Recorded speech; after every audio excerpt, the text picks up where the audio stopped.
कोल्हटकर महाविद्यालयामध्ये रुका सापाचं दर्शन. सर्पमित्र शरद जाधव यांच्याकडून सापाला जीवदान. जळगाव जामोदेतील श्रीपाद कृष्णा कोल्हटकर महाविद्यालयाच्या ग्रंथालयामध्ये सकाळी एका बिनविषारी सापानं शिरकाव केल्यानं विद्यार्थ्यांमध्ये एकच खळबळ उडाली आहे. मात्र सर्पमित्र शरद जाधव यांनी तातडीनं धाव घेत या सापाला सुरक्षितरित्या पकडून निसर्गाच्या सानिध्यामध्ये मुक्त केल्यानं सर्वांनी सुटकेचा निश्वास सोडला.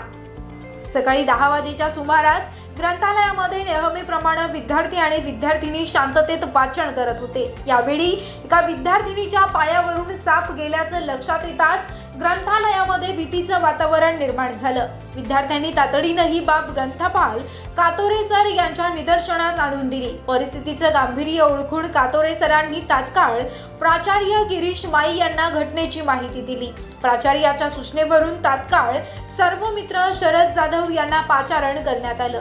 जाधव यांनी विलंब न लावता ग्रंथालयामध्ये धाव घेतली. अत्यंत चपळ असलेल्या रुका कुकरी जातीच्या या सापाला त्यांनी आपल्या कौशल्यानं शिताफीनं पकडलं आणि पिशवीमध्ये बंद केलं. साप पकडल्यानंतर शरद जाधव यांनी उपस्थित विद्यार्थी प्राध्यापकांना माहिती दिली की हा रुका जातीचा साप असून तो पूर्णपणे बिनविषारी आहे.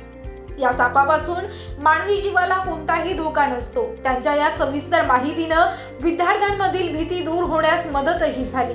महाविद्यालयातील सुरक्षितता राखल्याबद्दल प्राचार्य गिरीश माई, गाडेकर सर आणि उपस्थित सर्व प्राध्यापक वृंदानं सर्पमित्र शरद जाधव यांचे पुष्पगुच्छ देत कौतुक केलं आणि त्यांचे आभार मानले. पकडलेल्या सापाला सुरक्षितपणे त्यांच्या नैसर्गिक अधिवासात सोडून देण्यात आलं. या घटनेनं वन्यजीवांप्रती दाखवलेली संवेदनशीलता आणि सर्पमित्रांच्या कार्याचं सर्वत्र कौतुक होत आहे.